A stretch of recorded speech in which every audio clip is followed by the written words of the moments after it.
வேதத்தை வேதத்தின் சுவைப்பயனை விழுமிய முனிவர் விழுங்கும் கோதிலின் கனியை நந்தனார்களித்தை குவலயத்தோர் தொழுதேத்தும் ஆதியமுதை என்னையாளுடையப்பனை ஒப்பவரில்லா மாதர்கள் வாழும் மாடமாமயிலை திருவல்லிக்கேணி கண்டேனே. தமிழகத்தினுடைய தலைநகராம் சென்னை மாநகருக்கு நடுநாயகமாக அமைந்துள்ள திவ்ய தேசம் திருவல்லிக்கேணி என்கின்ற திவ்ய தேசமாகும். திரு அல்லிக்கேணி என்கின்ற இதனுடைய திருப்பெயரே மிக அழகான தமிழிலே அமைந்துள்ளது.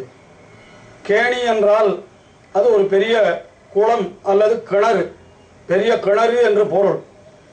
அல்லி மலர்கள் எல்லாம் பூத்து குலுங்குகின்ற ஒரு கேணியை உடையதாய் இருந்தபடியினாலே இந்த ஊருக்கு திரு அல்லிக்கேணி என்று பெயர் ஏற்பட்டதாக பெரியோர்கள் கூறுவார்கள். இது வடமொழியிலே பிருந்தாரண்ய கஷேத்திரம் என்று வழங்கப் பெறுகிறது. பிருந்தம் என்றால் துளசி. ஒரு காலத்திலே இந்த ஊர் துளசி காடாக இருந்தபடியினாலே பிருந்தாரண்யம் என்று வழங்கப் பெற்றது. இந்த திருவல்லிக்கேணி என்கின்ற திவ்ய தேசம் ஆழ்வார்கள் மூவராலே மங்களாசாசனம் செய்யப்பெற்றது. பேயாழ்வார், திருமழிசை ஆழ்வார், திருமங்கை ஆழ்வார் ஆகிய ஆழ்வார்கள் மூவர் இத்தலத்தை போற்றி பாசுரங்களை எல்லாம் பாடி உள்ளனர். முக்கியமாக அரசர்களிலே பல்லவ அரசன் தொண்டைமான் சக்கரவர்த்தி நந்திவர்ம பல்லவன் என்கின்ற அரசனும் அவனுடைய மகனான தந்திவர்மன் என்கின்ற அரசனும் இந்த திருக்கோவிலிலே பல பல திருப்பணிகளை செய்திருக்கிறார்கள். அதிலே தந்திவர்மனுடைய காலத்து கல்வெட்டு ஒன்று இன்றைக்கும் கூட இத்திருக்கோவிலிலே அமைந்திருக்கிறது. கிபி 808 என்று சொல்லக்கூடிய வருஷத்தைச் சேர்ந்த ஒரு கல்வெட்டாக அது அமைந்துள்ளது. அந்த 808ஆம் வருஷத்திலேயே இந்த திருக்கோவிலானது மிகவும் பிரபலமான திருக்கோவிலாக இருந்து அரசர் இந்த கோவிலுக்கு அளித்த நிபந்தனங்கள் அதை பற்றி அந்த கல்வெட்டு குறிக்கிறது. இப்படி மிகவும் தொன்மையான இந்த திருக்கோவிலிலே எம்பெருமான்கள் 5 கோவில் கொண்டுள்ளனர். ஸ்ரீ பார்த்தசாரதி பெருமாள், ஸ்ரீ தெள்ளிய சிங்கன் என்கின்ற அழகிய சிங்கன் அதாவது நரசிங்க பெருமான், மன்னாதன் என்கின்ற ஸ்ரீ ரங்கநாதன், சக்கரவர்த்தி திருமகன் என்கின்ற ஸ்ரீ ராமபிரான், கஜேந்திர வரதர் ஆகிய 5 இந்த திருக்கோவிலிலே தனித்தனியாக சந்நிதிகள் அமைந்துள்ளன. எதையும் தவிர இத்திருக்கோவிலிலே தனிக்கோவில் நாச்சியாராக மன்னாதனுடைய தேவியாக வேதவல்லி தாயார், அவருக்கும் தனியாக ஒரு சன்னதி அமைந்துள்ளது. ஸ்ரீ பார்த்தசாரதி பெருமாள் அவருடைய தேவியான ஆண்டாளுக்கும் தனியாக இங்கே சந்நிதி அமைந்துள்ளது. ஆக எம்பெருமான்கள் 5 பிராட்டிமார்கள் 2 சேர்த்து 7 தனி சந்நிதிகள் இந்த திருக்கோவிலிலே அமைந்துள்ளன. இந்த திருக்கோயில் மிகவும் புகழ்பெற்றது. எதற்கு என்றால் இங்கே நடைபெறுகின்ற திருவிழாக்களுக்கு, உற்சவங்களுக்கு 250 நாள்களுக்கு கிட்டத்தட்ட ஸ்ரீ பார்த்தசாரதி பெருமாள் மற்றும் இங்கே எழுந்துள்ளிருக்கிற எம்பெருமான்களுக்கு திருவீதி புறப்பாடுகளும் உற்சவங்களும் நடைபெற்று கொண்டே இருக்கும். அப்படி நடைபெற்று கொண்டிருக்கிற உற்சவங்களுக்குள்ளே மிகவும் தலையான உற்சவம், மிகவும் முக்கியமான உற்சவம் எது என்றால் பிரம்மோற்சவம் என்று சொல்லுவார்கள். பிரம்மோற்சவம் என்பது எல்லா திருக்கோவில்களிலேயும் நடைபெறுகிற உற்சவம் தான். பிரம்மோற்சவம் என்பதற்கு 2 பொருள்கள் சொல்லலாம். மிகவும் பெரிய உற்சவம் ஆகினாலே அதற்கு பிரம்மோற்சவம், பிரம்மம் என்றாலே பெரியது என்று ஒரு பொருள். மற்றொன்று, நான்முக கடவுளான பிரம்மா அவரே வந்து இந்த உற்சவத்தை நடத்துகிறார் என்று ஒரு ஐதீகம் உண்டு. அந்த முறையிலே திருவல்லிக்கேணியிலே ஸ்ரீ பார்த்தசாரதி பெருமாளுக்கு சித்திரை மாதம் திருவோண நட்சத்திரம் முடிவாக 10 நாள்கள், அதாவது 9 நாள்கள் திருவோணத்தன்று தீர்த்தவாரி என்று நடைபெறும். அதற்கு மறுநாள் துவாதச ஆராதனம் என்கின்ற ஒரு நாளையும் சேர்த்து 10 நாள்கள் என்று சொல்லுவதுண்டு. அதே போல இங்கே எழுந்தொழிருக்கின்ற தெள்ளிய சிங்கன் என்கின்ற அழகிய சிங்கர் ஸ்ரீ நிருசிம்மனுக்கு 9 நாள்கள் பிரம்மோற்சவம், 10வது நாள் துவாதச ஆராதனம். அது ஒவ்வொரு வருடமும் ஆனி மாதம் திருவோண நட்சத்திரத்தை முன்னிட்டு 9 நாள்கள் உற்சவமும் மறுநாள் துவாதச ஆராதனமும் நடைபெறுகிறது. இப்படி 2 எம்பெருமான்களுக்கும் பிரதானமாக உற்சவம். இத்திருக்கோவிலிலே மட்டும் பார்த்தசாரதி பெருமாள், அழகிய சிங்கர் ஆகிய இருவருக்குமே தனித்தனியாக 2 துவஜஸ்தம்பங்கள், அதாவது கிழக்கு வாசலிலே ஸ்ரீ பார்த்தசாரதி பெருமாளுக்கும் மேற்கு வாசலிலே அழகிய சிங்கருக்கும் துவஜஸ்தம்பங்கள் தனித்தனியாக உள்ளன. ஆஹா, சித்திரை மாதத்திலே கிழக்கு வாசலிலே பார்த்தசாரதி பெருமாளுக்கு என்று உள்ள துவஜஸ்தம்பத்திலே கொடியேற்றி 10 நாள்கள் உற்சவம் நடைபெறுகிறார் போலவே ஆனி மாசத்திலே அழகிய சிங்கருக்கும் மேற்கு வாசலில் இருக்கக்கூடிய துவஜஸ்தம்பத்திலே கொடியேற்றி 10 நாள்கள் உற்சவம் மிகச் சிறப்பாக நடைபெறுகிறது. ஏறக்குறைய இருவருடைய உற்சவத்திலேயும் வாகன கிரமங்கள் முதற்கொண்டு அங்கே முன்னாலே அருளிச்செயல் கோஷ்டி என்று நடைபெறுகிறது. அதிலே நடைபெறுகின்ற சேவா காலங்கள் முதற்கொண்டு எதிலுமே அதிகமாக வேறுபாடு இருக்காது. ஏதோ 1-2 நாள்களிலே மட்டும் ஒரு வாகனம் பார்த்தசாரதி பெருமாளுக்கு கண்ணாடி பல்லக்கு என்ற ஒரு வாகனம், அது அழகிய சிங்கருக்கு கிடையாது. அதற்கு பதிலாக அவர் ஆனந்த நிலைய விமானம் என்கின்ற விமானத்தோடு கூடிய ஒரு வாகனத்திலே எழுந்தருளுவார்.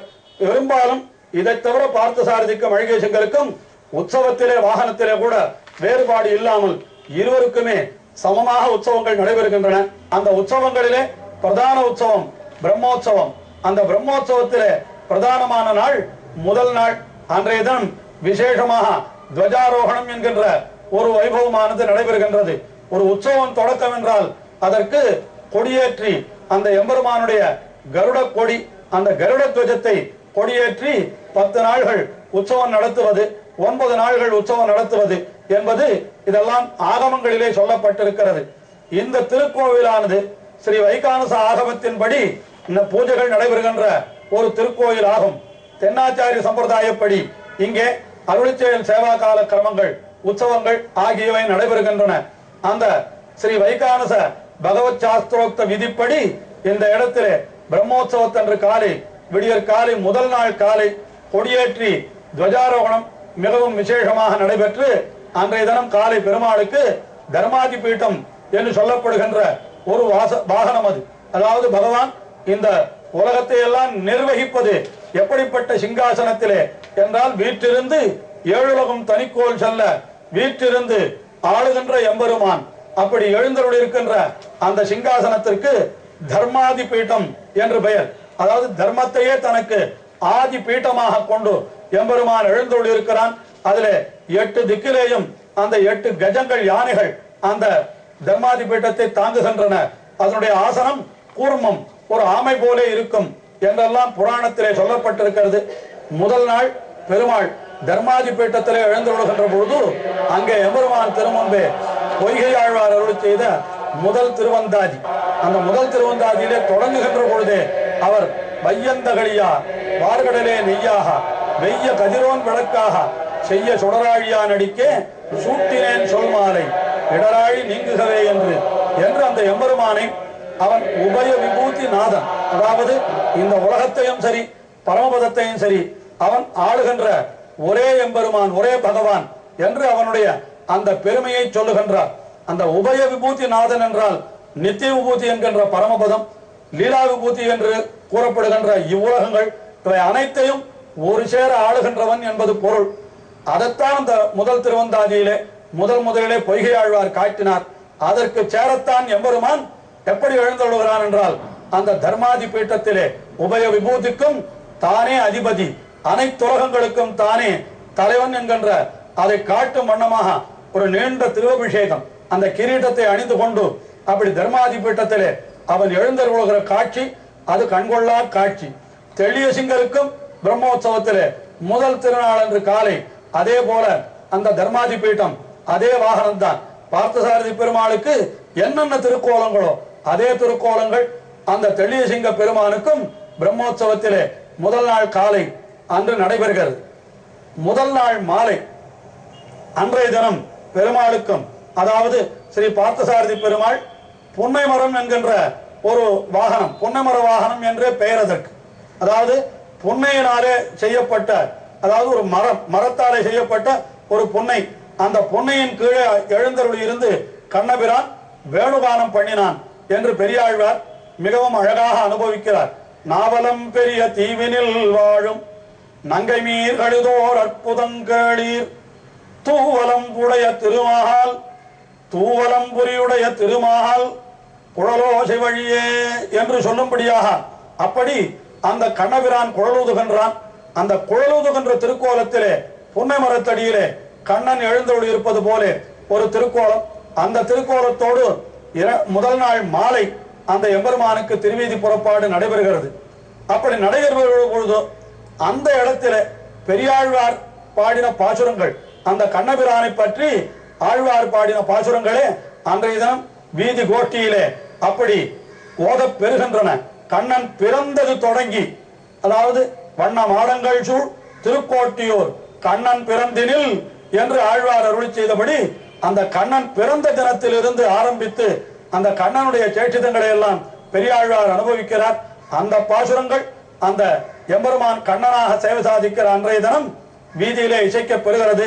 புன்னைமர வாகனத்திலே மிக அற்புதமாக அது பார்த்தசாரதி பெருமாள் சேவை சாதிக்கிறார்.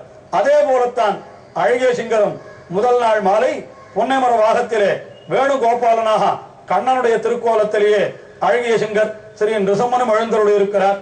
அந்த திருக்கோலங்களை நாம் சேவிக்கிறோம்.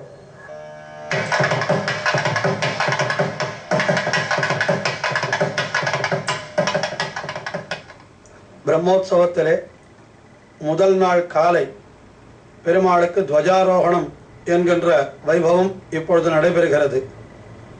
பெருமாள் திருக்கோயிலின் முன்பே உள்ள தங்க கொடிமரம், அதிலே துவஜம் அதாவது கருட கொடியானது ஏற்றப்பட்டு 10 நாள்கள் உற்சவம் மிகவும் சிறப்பாக நடைபெறுகிறது.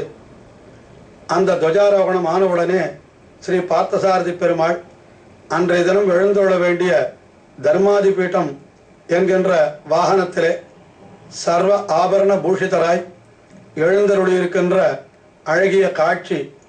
வலதுபுறத்திலே ஸ்ரீதேவி, இடதுபுறத்திலே பூதேவி என்கின்ற நாச்சிமார்கள் எழுந்தருளியிருக்க இப்பொழுது இன்னும் சற்று நேரத்தில் பெருமாள் புறப்பாடு கண்டருளப் போகின்றார்.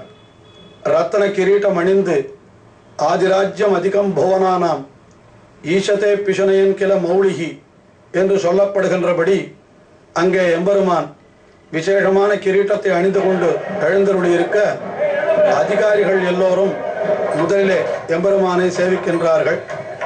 தொடர்ந்து பெருமாள் வெளியே எழுந்தருள வாகனத்திலே இருபுறமும் கொடைகள் ஏற்றப்பெறுகின்றன. அதற்கு பிறகு பெருமாளுக்கு 4 மாட வீதிகளிலே புறப்பாடு. அவருக்கு முன்னே சேனை முதன்மையார், அனந்த கருட விஷ்ணுசேனாதிகள், சக்கரத்தாழ்வார் ஆகியோர் பல்லக்கிலே எழுந்தருளுகின்றார்கள். முன்னே எழுந்தருளுகின்ற அவர்கள் முதல் நாள் காலை ஆங்காங்கே பலி சாதித்தல் என்று அந்த திக்பந்தனம் செய்ய வேண்டிய காரியங்கள் எல்லாம் உண்டு. அது ஆனவுடனே பெருமாள் திருவீதி புறப்பாடு பின்னாலேயே நடைபெறுகிறது.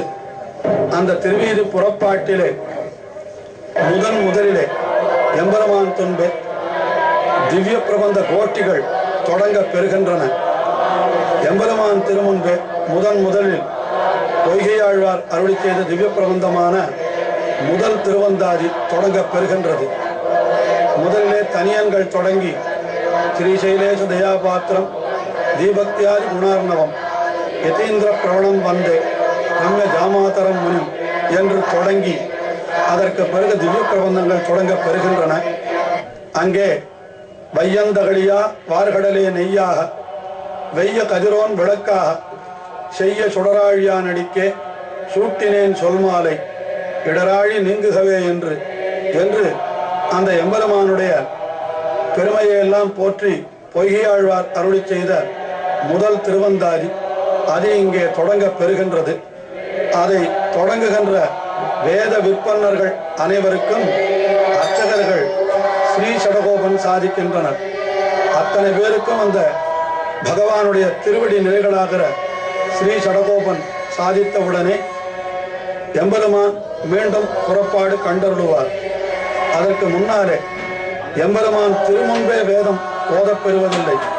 எம்பெருமான் திருமுன்பே முதலிலே திவ்ய பிரபந்தங்கள் ஓதப் பெறுகின்றன. எம்பெருமானுக்கு பின்புறத்திலே வடமொழி வேதங்களும் முன்புறத்திலே தமிழ் வேதங்களும் ஓதப்பெற வீதிகளிலெல்லாம் எம்பெருமான் எழுந்தருளி இருந்து அங்கே அடியவர்களுக்கெல்லாம் தன்னுடைய அருளை பொழிகின்றான். இல்லத்திலே இருந்து கொண்டு எம்பெருமானை சேவிப்பதற்கு வெளியிலே வர முடியாதவர்களாக இருந்தாலும் அவர்களுக்கும் அருள் புரிவதற்காகவே எம்பெருமான் வீதிகள் தோறும் புறப்பாடுகள் கண்டருளுகின்றான். நாம் அவனை சென்று சேவிக்காமல் அவன் நம்மை காண்பதற்காக நம்முடைய இல்லத்தில் வாசலிலேயே வந்து எழுந்தருளுவதுதான் இந்த திருவீதி புறப்பாடு என்று சொல்லப்படுகின்றது. எம்பெருமான் பின்னே வேத பாராயண கோஷ்டி, வடமொழி வேதங்கள் எம்பெருமான் திருமுன்பே திவ்ய பிரபந்தம் செல்ல பின்னே வேத பாராயண கோஷ்டிகள், அதற்கும் பின்னே சிறுவர்கள் தாங்களும் எம்பெருமானுக்கு உற்சவம் நடத்த வேண்டும் என்று ஆவலோடு திருக்கோவிலிலே எப்படி நடைபெறுகிறதோ அதே போல அவர்களும் செய்து கொண்டிருக்கிறார்கள். ஆக முதல் நாள் காலை உற்சவமானது இப்படி நிறைவு பெறுகிறது.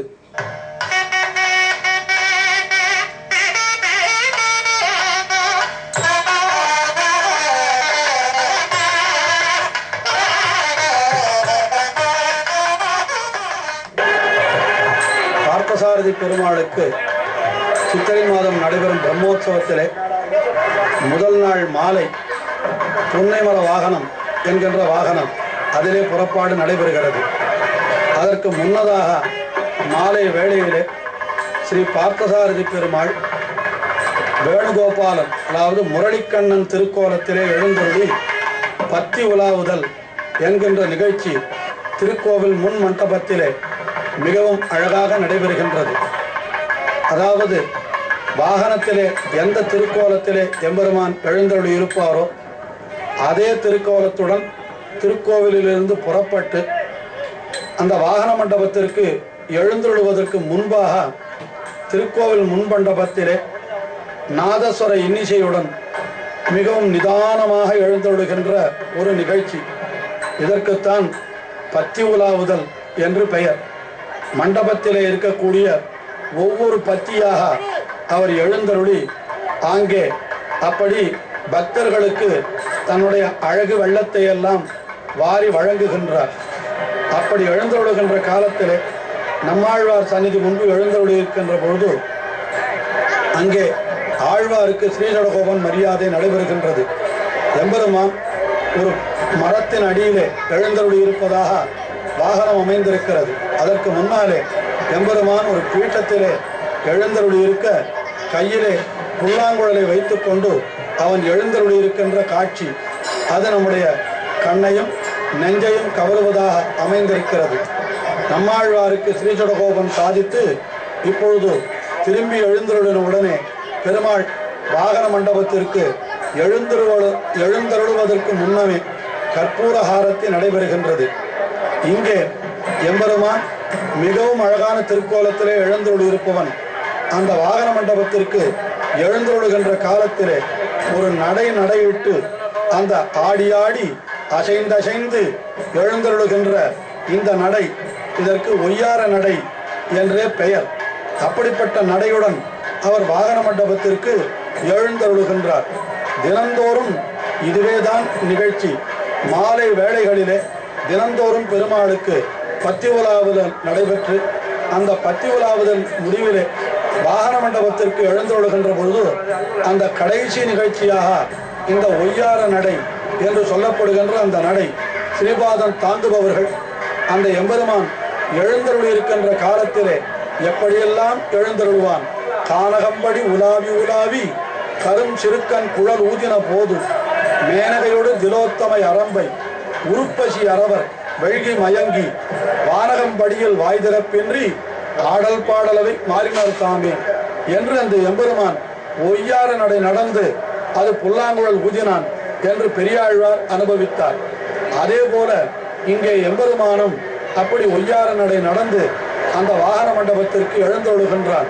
அங்கே சிறு விரல்கள் தடவி பரிமாற செங்கண் கோட செய்யவாய் கொப்பளிப்ப குருவையர் புருவம் கூடலிப்ப கோவிந்தன் குழல் கொடு ஊதின போது என்று பெரியாழ்வார் அருளி செய்தபடியே புல்லாங்குழலை கையிலே ஏந்தி ஸ்ரீ பார்த்தசாரதி பெருமாள் சௌரி முடி அணிந்து அதிலே மயிர் பீலி விளங்க மிக அழகாக எல்லா ஆபரணங்களோடும் அவர் வீற்றிருக்கின்ற அந்த திருக்கோலம் நிச்சயம் கண்ணையும் மனத்தையும் கொள்ளை கொள்ளும்.